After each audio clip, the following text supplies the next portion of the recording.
on and talking, marching up to freedom land. Keep it going. Keep going. Oh, we are a new, unsettling force, and we are powerful, a new, unsettling force, and we are here, a new, unsettling force for liberation. Got nothing to lose but our chains, our chains. Anybody else want to suggest one? Sing it. Sing a song. Get a song going. Get a song going? Mm-hmm. Woke up this morning with my mind stayed on freedom. Woke up this morning with my mind was stayed on freedom. I woke up this morning with my mind stayed on freedom. Hallelujah, hallelujah, hallelujah. Childcare. Woke up this morning with my mind stayed on childcare. Woke up this morning with my mind stayed on childcare. I woke up this morning with my mind stayed on childcare. Hallelujah, hallelujah, hallelujah. Justice. Woke up this morning with my mind stayed on justice. I woke up this morning with my mind. It was stayed on justice. I woke up this morning with my mind stayed on justice. Hallelujah, hallelujah, hallelujah.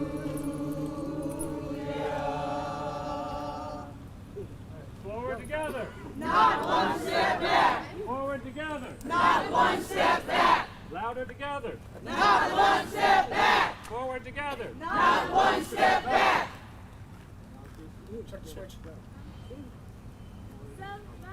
He's hurting our people, and it's gone on far too long. Yes, it's gone On far too long. on far too long. Somebody's hurting our people, and it's gone on far too long. And we won't be silent anymore.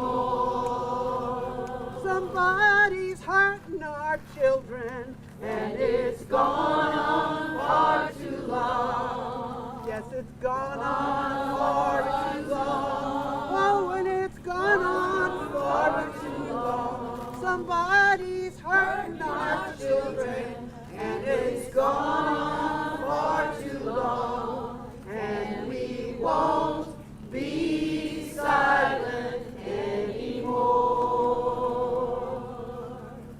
All right, we won't be silent anymore. Good morning, North Carolina. My name is Reverend Rob Stevens. I'm an organizer with the North Carolina Repairs of the Breach Organizing Committee, along with the North Carolina Poor People's Campaign.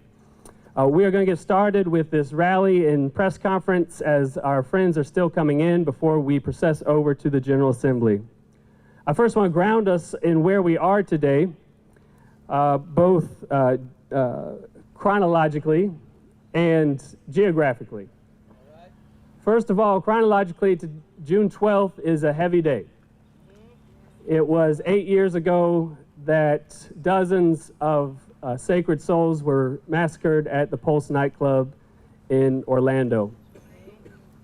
It was 57 years ago that Loving v. Virginia was passed at the Supreme Court, making the ban on interracial marriage illegal, properly dubbing today Loving Day. It was 61 years ago today that Medgar Evers was shot dead in his driveway by a self-professed Christian. as he was organizing and had the audacity to register black people in Mississippi to vote. And it was just 2 days ago that we lost the architect of nonviolence, Reverend James Lawson, who more than probably anyone brought the idea of this soul force nonviolence from India, from Gandhi, over to the United States. And now geographically we are standing in a new park, the North Carolina Freedom Park. The North Carolina Freedom Park was a dream of many, including Dr. John Hope Franklin, and it was designed by the late Phil Freelon, both of whom are now ancestors who are, we believe, are watching over us now. This was a dream to put in the middle of Raleigh, a monument to the voices of African American freedom struggle that has that has inspired us and made it possible for us to be here today.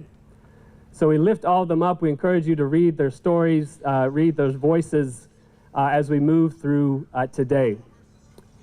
It is appropriate that Freedom Park is located between the Governor's Mansion and the People's House, the General Assembly. And because we say we have 3 branches of government, but right now the North Carolina Supreme Court is pretty much an appendage of the General Assembly. And so here we are being the fourth branch of government, which is the people. And it is not a mistake that this building to my right is the archives, because we know that we are in a moment that is a movement of history. That where we find ourselves today is been because someone bought and paid our way here. That none of us got here on our own. And that's what we are building today as we demand taking care of the most precious people in our state, which is our children in daycare. I want to take a moment, just for a moment of silence, as we ground ourselves before we move into the program.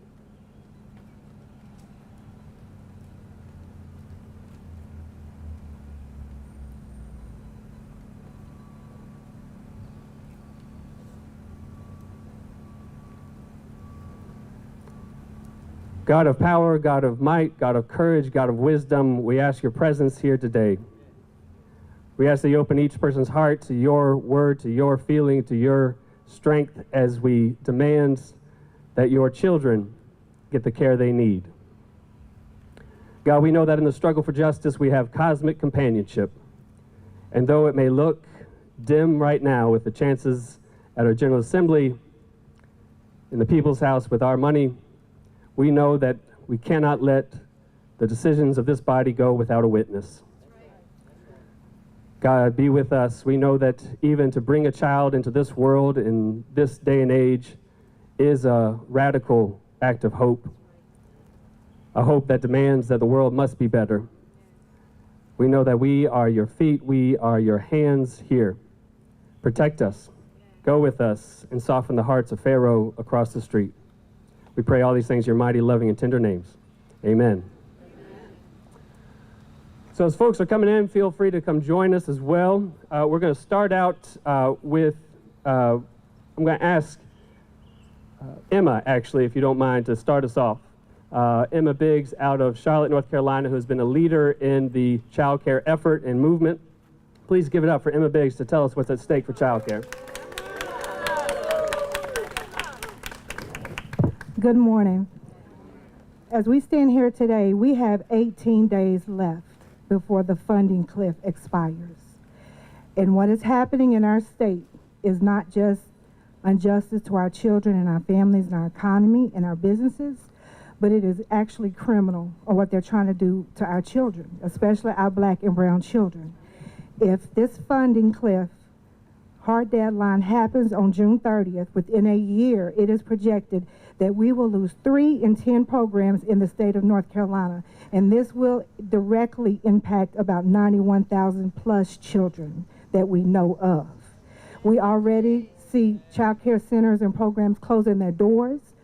They're closing classrooms ahead of this funding cliff because teachers are not waiting to see the writing on the wall. They're hearing it and they are leaving. centers, providers, homes are already closing their doors because they don't want to go into such a deficit that if the state decides to go ahead and give us what we're asking for, which we've been asking for over 365 days, but if they give us what we're asking for at a minimum of $300 million, that we know that they are not trying to give that to us, and they're not going to try to give it to us in 2 more months. So we're here today not because we have time to wait, but we're here because we can't wait. We are here today to let them know that we need emergency appropriations issued immediately. We will request that, we will demand it, and we will do what it takes to get it. We have 18 days left to stand up for these children and these families, many who do not have a voice to stand here with us today because they are at work not knowing if they're going to have childcare at the end of the month. So as their representative and their mouthpiece, we're going to do what we have today to move forward and not one step back.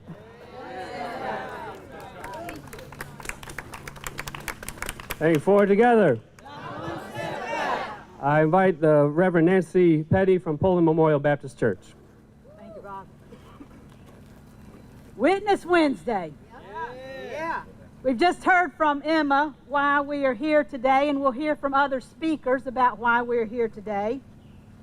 The truth is we're here today because our state elected representatives are not representing North Carolinians. We're here today because they are recklessly and unapologetically harming all North Carolinians. We are here today because they care more about lining their pockets and coffers with corrupt money and exercising illegitimate power than serving and protecting our state's most vulnerable, especially our children and those who care for our children. Their bills are bankrupt of any morality. Their actions are bankrupt of any compassion. And their souls are bankrupt of any love for their neighbor. We are here today because we are people who care about our fellow human beings who are struggling right now under the weight and injustice of the immoral and harmful bills being introduced and passed by our legislatures.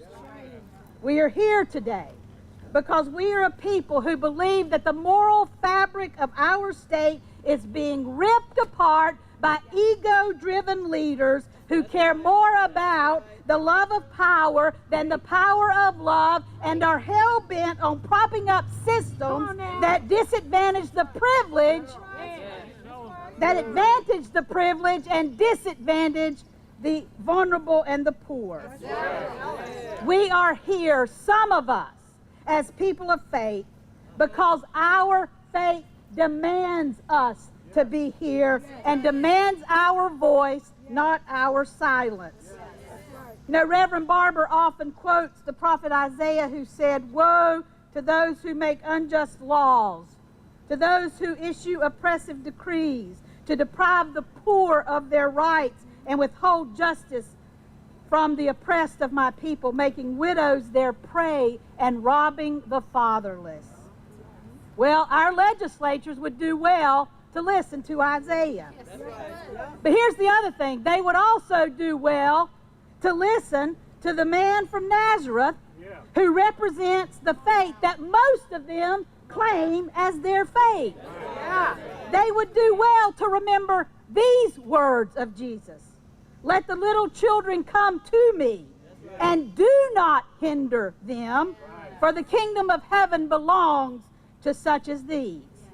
Now, to not extend House Bill 342, the money needed to keep our child care centers open, hinders and harms our children. But Jesus goes on to say, "Woe to you who are rich, for you have your consolation." Now, another bill we need to witness and keep our eye on today is HB 237.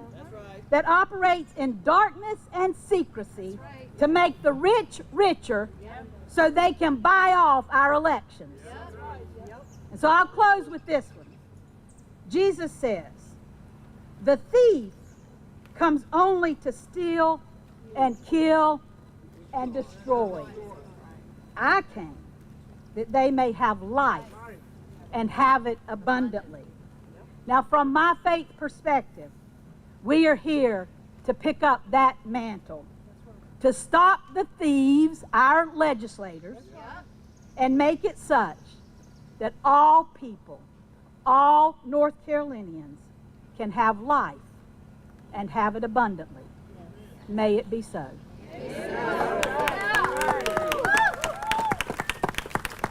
Forward together. Not one step back. I would like to invite Ms. Cassandra Brooks, child care provider out of Wake in Johnston County, who has been a freedom fighter and a fighter for justice around Medicare expansion and many other things, but is here today on behalf of the kids that she is serving across the state.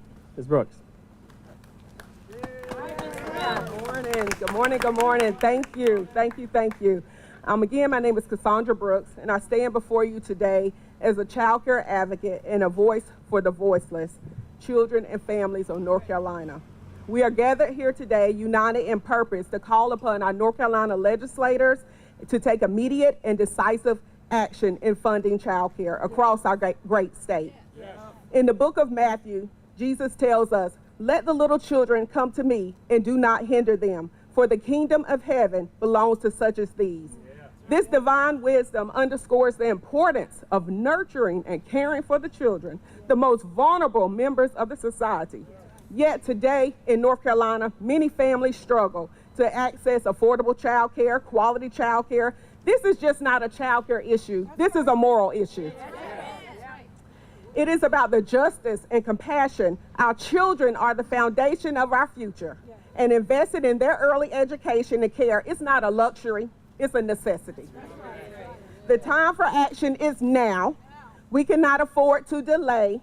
Every day that passes without adequate funding for child care, another child falls behind, another parent faces the impossible situation of choosing between work and caring for their child, and another family edges closer to the brink of poverty. To our legislators, I urge you to remember the teachings of the Bible. Truly, I tell you, whatever you do for one of the least of these brothers and sisters of mine, you did for me. By investing in child care, you are not only supporting families, but also building a stronger, more compassionate North Carolina. Let us be the generation that champions the needs of the children, that lifts up the families, that truly embodies the spirit of love and justice that our faith calls on us to uphold. Forward together, Not one step back. thank you.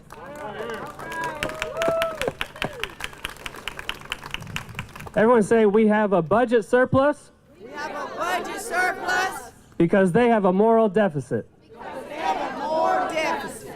This so-called budget surplus that they're so proud of, we need to put quotation marks around it. Because if you don't pay for child care, you might have some extra money the next year. If you don't cover your basic necessities, you might have a surplus the next year.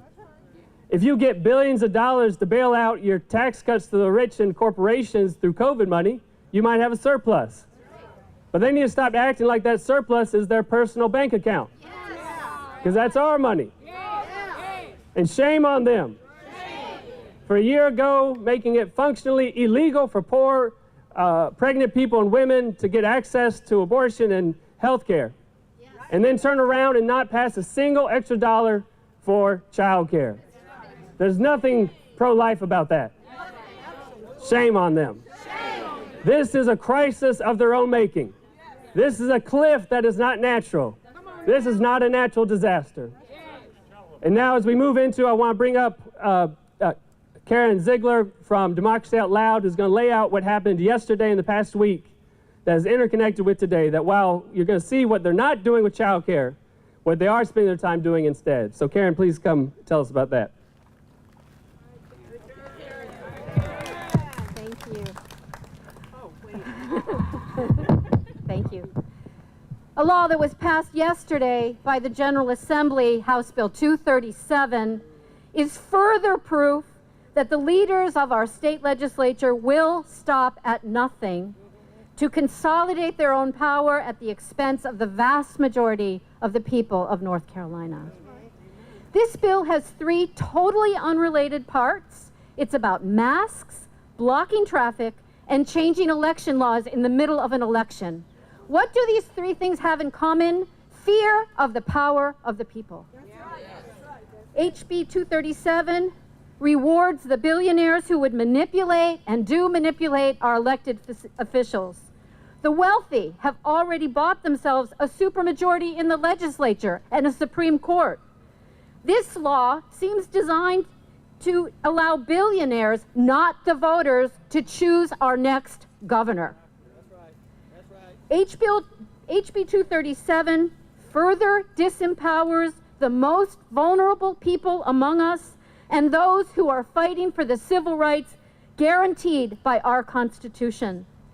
We have no doubt that it will be selectively enforced, further crushing the poor, black and brown people, and young people who dare to protest systems of violence. The mask portion of this bill intimidates and threatens people who must wear masks to protect their health and their very lives and the health and lives of those they love. It gives any ordinary citizen, this is incredible, the right to demand that they remove their mask in public. I'm not making this up. HB 237 criminalizes peaceful protest by enacting stronger criminal and civil penalties against those who block roads peacefully and especially those who lead such protests. We have to ask ourselves, why are the people who passed this bill so eager to victimize those who are already the most vulnerable ones among us? Because they can. Because they can. How did the lives of people who wear masks to protect themselves become so expendable? Why are the people who passed this bill so afraid of peaceful protest? Above all, why is the North Carolina General Assembly replacing the votes of the people of this state with the will of billionaire voters, billionaire donors from the state and all over the country? Why is the North Carolina General Assembly replacing the will of the people, the voters of the state, with the wealthy, with billionaire donors and dark money? Good question. Because they can. Forward together. You ready, Sangria? Turn to your neighbor and say, I'm so glad you're here. I'm not happy why we're here. But I'm so glad we can be here. And you look so beautiful when you're fighting for our kids. I want to bring up my dear sister and colleague, Sangria Noble, who's going to bring a word especially about the attacks on teenagers, that they're rolling back protections for 16 and 17-year-olds, and how that is a part of this moral deficiency that's going on across the street. Sangria.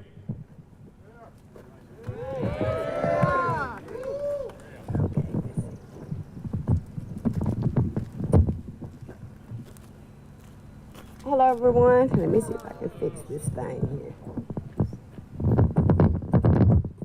Okay, I'll just leave it here.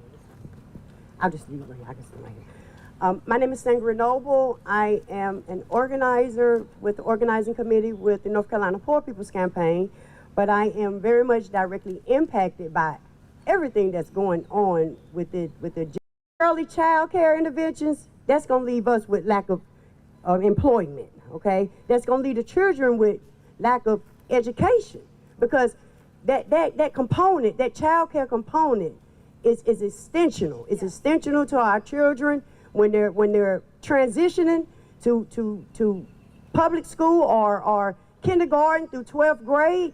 You can see a difference. I know I did with my children. I've seen a difference with the child that went to pre-K or Head Start than the child that didn't go to pre-K and Head Start. Okay, so while they're passing these gun laws, and they're making it easy for our children to get the guns.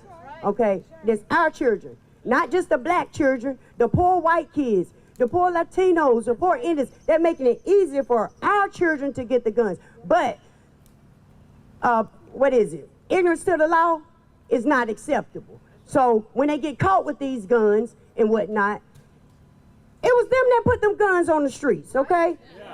And then I say they passed these laws to lock our children up at the age of 16. Then they handle our babies like adults. I have a 16-year-old that got handled, well, he's 30 now, that got handled like an adult at the age of 15. Told me I had to step back, and it was his decisions. So now, it's like he's a product of the states. You understand what I'm saying? When I say that, well, I got to recondition them all over again. Okay, they lock our babies up in these cages, okay? And the truth be told, it's they kids who got the guns. They got the guns, they got the drugs, they got all of that. I know, okay? I got grown kids, I got kids in high school, I got kids in middle school. And so they tell me the stories. I know the stories. And I was an adolescent at one time. So I done hung out with some judges' kids back in my high school days. With some senators' kids back then. They had everything. They had everything. And what do they get? If they get caught, they get a slap on the wrist. Or they get a slap up under the rug. Or they get a program in which we can't afford the programs. So they send our babies to jail. It's attack all the way around, all the way around. They want to they take our focus off of the 16 and 17-year-olds, okay, while they pass this law, okay, and then they put all our focus on our babies because that's where our focus need to be. But it's like we getting backdoor. Let me get back to my paper, okay? It's about money and power right here. It's all about money and power right here. Money, power, respect, okay? So what it is really, they might have the money, y'all, but we got the power. We got the people's power, okay? The power is in our vote, okay? So when we place our vote, and we'll get the respect that we need, and the money will follow, okay? Because it's like they're trying to pay us with the peanuts, right? And they're trying to give us these low wages, right? But if we go and we use our power and get the respect that we need, we can vote them out. We can vote them out. So I'm encouraging all to go vote. We're going to vote them out. If they're not with us, they against us. And we're going to vote against them, okay? So, and we will not be silent anymore. Everybody go vote. Let's vote for the people that we need in the seats that's going to help us stay alive.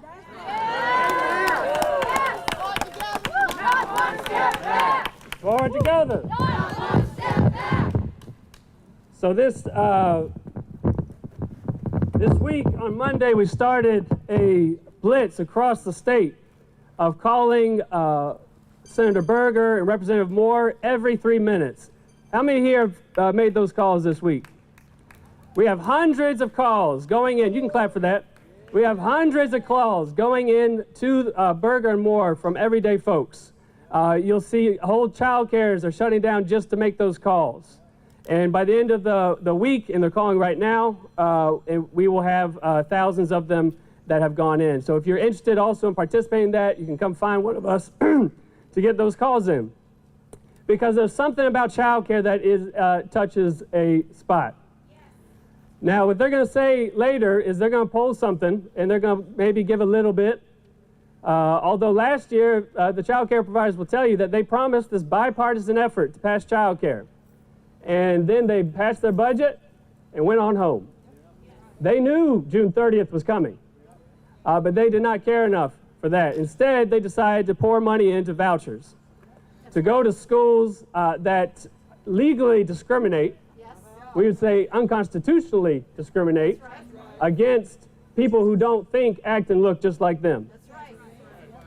And what they're trying to do now without even a second thought is pass hundreds of millions of dollars to now allow middle class and wealthy families to have their private schools paid for, even though their kids are already in there and they can afford it. So we know that we're not going to go for the hokey doke. We're not going to be happy if they pass a little bit of child care and a lot of bit of vouchers. We know that this is an interconnected movement. As you see, we're kind of floating between the issues, the child care, and a moral response. At this time, I'd like to invite Tri-Chair of the North Carolina Poor People's Campaign, Reverend Wayne Wilhelm, to come forward.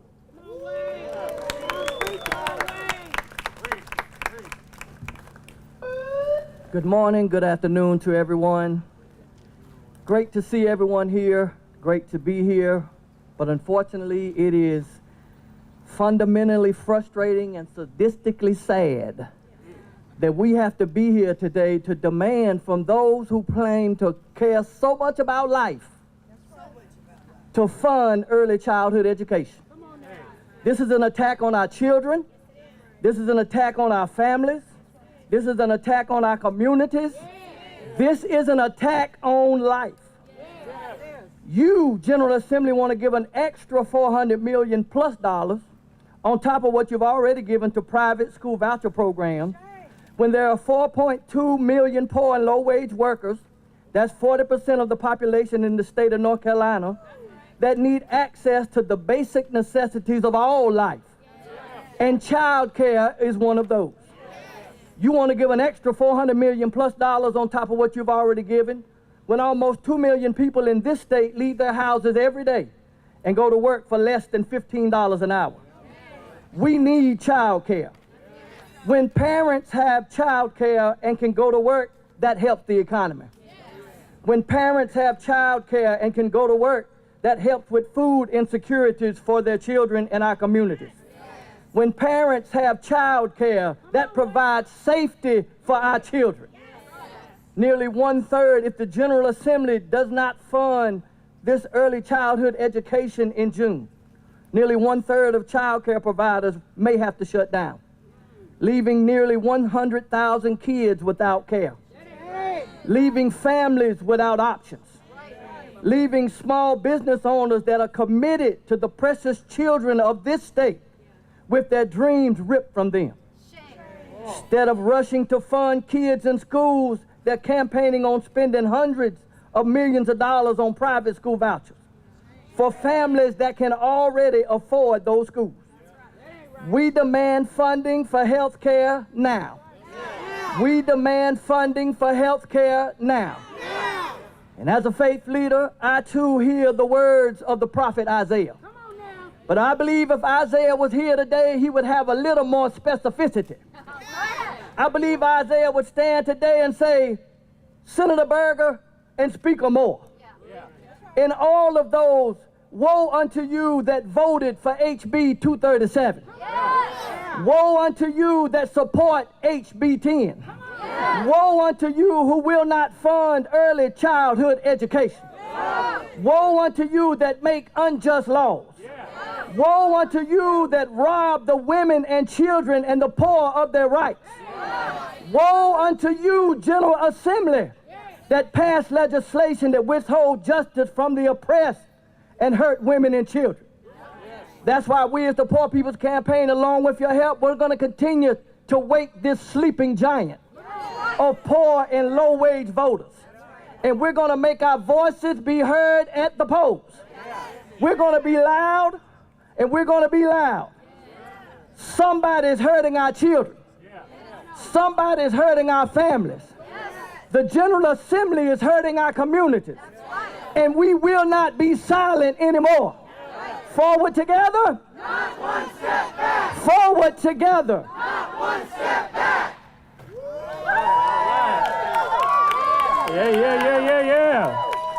Yeah. Say whoa. Whoa. At this point, we know that we are a movement that, in order to change the narrative, we want to change the narrators, and people most impacted by these policies are going to be front and center. And I'm honored to have a sister in the struggle and a child care provider from Rocky Mount, Nancy Rogers, here with us to speak and talk about what she is going through at her site and what we're seeing across the state. So as you come, Nancy, we know that child care centers are making decisions right now about whether they can continue programs, whether they can keep slots open. We hear stories of folks closing down every week. And so Nancy, please come and tell us what's going on. Hello, everybody. My name is Nancy T. Rogers. I presently serve the Nash and Edgecombe community, the rural community of Nash and Edgecombe County. I want to start out by telling you guys that our children are worth the investment. But let me tell you why they're worth the investment. We talk about numbers. We talk about juvenile detention. But we are not securing the foundation. We are not investing and the foundation. You cannot build a house if you don't have a foundation. The early years are the most crucial and important years where you can have security, safety, and teach the fundamentals that are going to make you successful in life. They are choosing to ignore that. They try to patch up and give us money on juvenile detention. They give here and they give there. But they're not addressing the issue at hand, which is the foundation of our children, the foundation of our communities, the foundation of our teachers and educators. I have educators that live at poverty level and still come to work every day, loving on them babies. I have educators that our center did not close not once towards the COVID pandemic, and they put their health at risk just to serve the community so we can thrive. So I say to you, legislators, people that are making these decisions, what are you willing to do to show that our children are worth the investment, that they're the most important constituents in our society? They're the ones that are going to take us to the future. They're the ones that are going to build the future. We can fight today all we want to. We can fight tomorrow, but we need to fight through them. Give them a sound, basic, safe education. Give us the money to provide this. Help us, help them, because we're building communities and we're building a nation. We cannot do it without our children. So I implore each and every one of you, let them know how you feel when you go to vote. If they're not willing to support us, get them out. Get them out. What do we want? When do we want it? Now. Move forward? Not one step back. Thank you.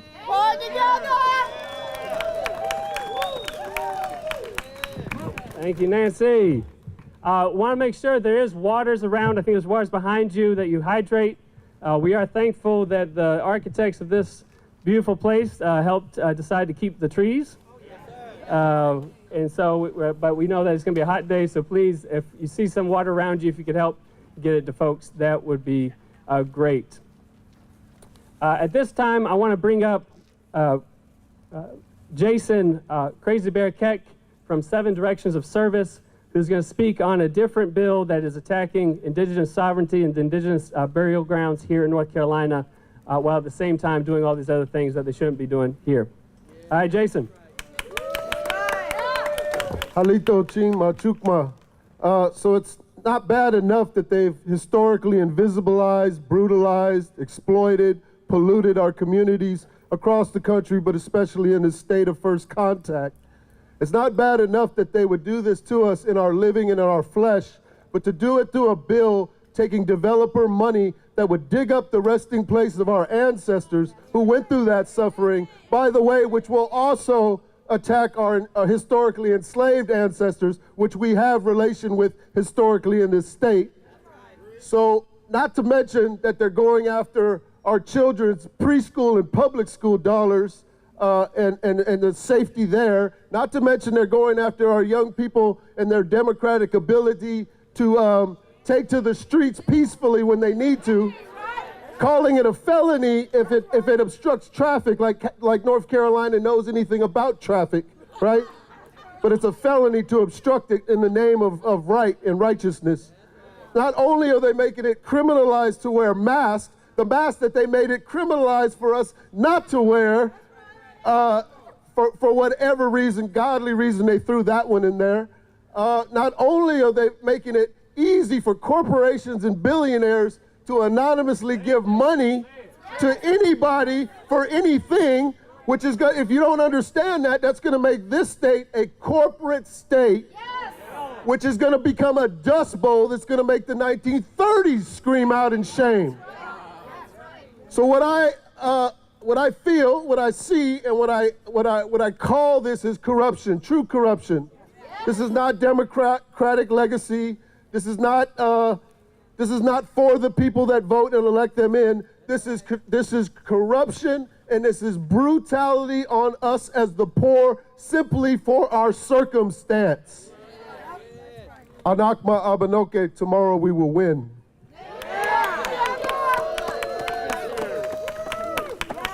Thank you, Jason.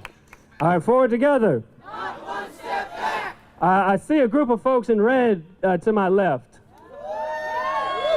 Who do we have in the house?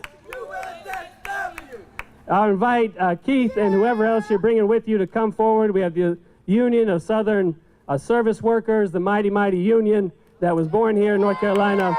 It's going to speak for us today. Come on, forward together. Not one step back. Forward together. Not one step back. Is the Poor People's Campaign in the house? Yes. That's right, that's right. We are USSW, the Union of Southern Service Workers, and we are here to organize the South.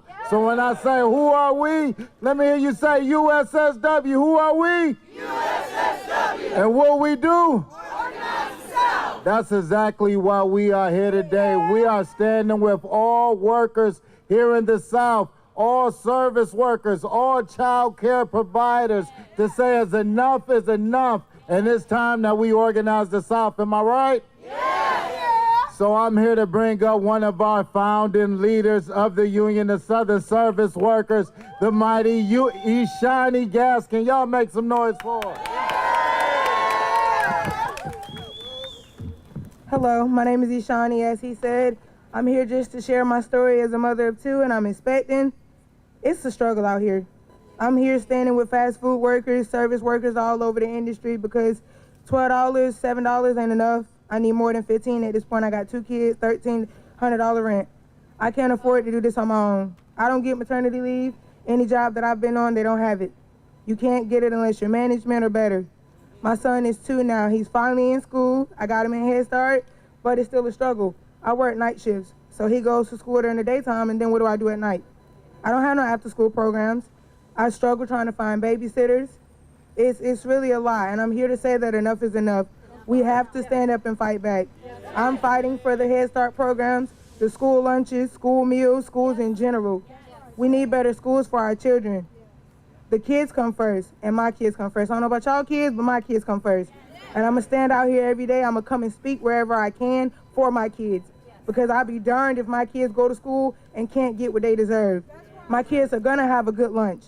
My kids are going to be able to have a good education, no matter what. And I'm going to do whatever it takes to fight for my kids. My little girl is over there now, 6 months. It is a shame. I'm not able to get her in school right now because she's not 1 yet. Why do I have to put my kids in 2 different schools? That's a struggle. I don't have transportation. Catching a bus to get them back and forth, trying to make it to work on time, it's a struggle. And I'm here to say that enough is enough. Pay us the money that we deserve. Treat our kids with respect and dignity, because that's what we deserve. I demand that I be able to get maternity leave. There's no way that I have to keep working all the way up until I'm full term. There's no way that I cannot take a break to spend time with my children to make sure that they're okay. From the day my child is born, I have to continue to work, and that is a shame. So we're here to stand up for all workers, all schools, everybody in our community, and say that enough is enough. That's right. That's right. That's right. Come on, say enough is enough. Say enough is enough. Enough is enough. Woo! Right. Forward together. Not one step back. Forward together. Not one step back. We can't survive. We can't survive. At 725. 725. It's a shame. In a graduation program at my daycare last week, the daycare provider told the story of many of her teachers having to come to school even though they were living without a home, living homeless. It is indicative that we need a radical revolution of values, that for the folks who we say are doing the most important work in our state are getting paid poverty wages. This was a crisis before this funding cliff. And what some of these folks over here are indicating is that, well, this has been extra money since COVID, and so why can't you just make do, as if they're budgeting, that the problem is how they're budgeting child care centers. Can't budget your way out of this. They have a commitment to their workers, and I think as a parent too, they can't compromise on taking wages back down and putting folks in that position. And so it is an impossible decision in place that people are in. We know, am I right, that the last COVID payment has already happened? So the last payment has already happened. The cliff is here. and on June 30th. And so we know that they are going to take forever to fight amongst themselves about this budget and how much they can get for different things. So that budget isn't going to be done by June 30th. And so they're going to have to do an emergency action if we're going to save childcare. And they are not acting like it's an emergency. And so we're going to go over there today to raise our voices and to make some noise at the General Assembly. We're going to go inside. In a moment, what we're going to do is we're going to process over to support the Equality North Carolina Advocacy Day in front of the General Assembly. If folks are hot or want to use the bathroom, you're welcome to go inside the General Assembly. And actually, Leslie, could I ask you to lead that group? Yeah. All right, so Leslie, if you want to go directly inside and wait for us inside the General Assembly, come with Leslie. I'd suggest going around the back and then ending up in the 1100 square, which if you come in the front is the first square to your left is where we'll do our action. I'll take you there. She'll take you there. And so, yeah, how many of y'all are here because you have kids that are being taken care of by someone else? All right. How many here because your great-grandkids or grandkids are being taken care of by someone else? And there is not a feeling like it than to know that your kid is safe and loved and taken care of. And that's where I am right now, and I'm so thankful for those who are there. And they will try to tell us we're wrong. That's part of standing up and having the courage to stand up and go to the people in power and tell them that they're wrong. But if we're wrong, then the North Carolina Constitution is wrong. That's right. Because the North Carolina Constitution says we hold it to be self-evident that all persons are created equal, that they are endowed by their Creator with certain inalienable rights, that amongst these are life, liberty, the enjoyment of the fruit of their own labors, and the pursuit of happiness. If we're wrong, the North Carolina Constitution is wrong in Section 2, that all political power is vested in and derived from the people. All government of right originates from the people, is founded upon their will only, and is instituted solely for the good of the whole. If we're wrong, the North Carolina Constitution is wrong in Section 15, that says the people have a right to the privilege of education. Have a right to the privilege of education, and it is the duty of the state to guard and maintain that right. It is a shame that we have to be here to do what the North Carolina Constitution has already demanded they do. That's right. If we're wrong, then biology and evolution is wrong. Because human beings, we get born useless. You see, a horse gets born and it can walk, right? And within a few moments. Kitten can walk a little bit. Human babies are useless at least till 18. No, until at least 4. We are born that way. We are born, our culture is dependent on what makes us human is that we have people who can't take care of themselves. And that pulls us together. That there are members of our community that aren't going to contribute much. Just lucky they're so darn cute. That's what they bring. But that we as human beings, that what makes us human is that we tell the stories that these people who can't give us something directly back, that they are precious. And that they are actually the focus of our entire culture and families. That's right. And finally, I know that if we're wrong, then God Almighty's wrong. Yeah. Y'all already mentioned that Jesus didn't say, suffer the millionaires to come to me. That's right. Suffer the lobbyists to come to me. Right. Suffer the adults. Suffer the corporations to come to me. He says, suffer the little children. And finally, when God chose to bring God's self to earth, God didn't sing a king. God didn't send a king in my faith tradition. Didn't send a warrior, didn't send an adult, didn't send a man, sent a baby. A vulnerable baby to be here, to be the flesh of God here. And so right now we know that whenever you do this to the least of these, in my faith tradition, that is literal. That what we do to children is also how we treat God. And so we're going to move over there and we don't want to disrupt their thing. We're moving in coalition, which can be a little funky sometimes, but we'll get in rhythm. But we will chant and make some noise. But before we do that, I want everyone to grab their things and grab their water, and then we'll process over all together. Make it clear that Equality NC is LGBTQ advocacy. Yes. And they're passing And also, funding childcare. thank you, Karen. So Equality NC is LGBTQ plus organizing committee that has been side by side with us on Voting Rights and Racial Justice Act. And they are actually now planning in the session today to remove protections for same-gender loving couples against domestic violence and other protections as well. And so this is very current as well for them. We'll be there and then we'll go in.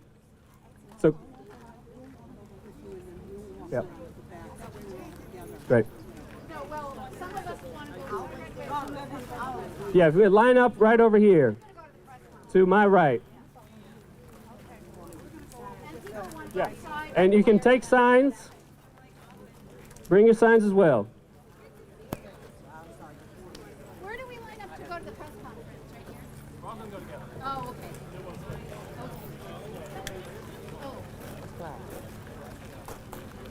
Hey, Jim.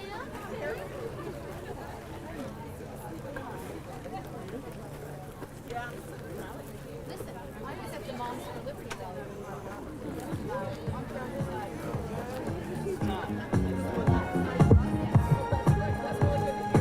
If you need signs, they are over.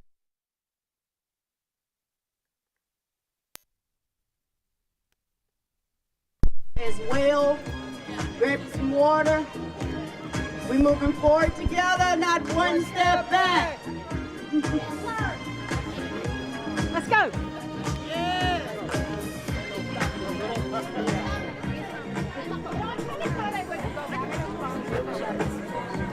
Come on, Mr. Bowen. Anybody who's coming? You want the monopod? Anybody? Well, we're going to go over with them and go inside. We're all going together. We're all going together.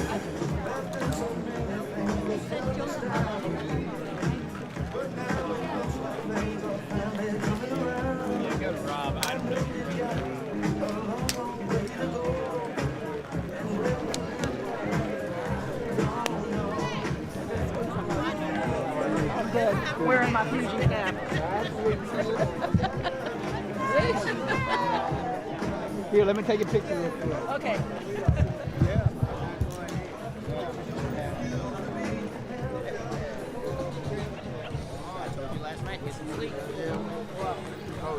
Kelly. Hey, good. How you doing, Mr. Malay? Good. All right. Hey, Jen. Walk over here, you know, exercise and all that good. I'm getting started early. Yeah. We loosen up and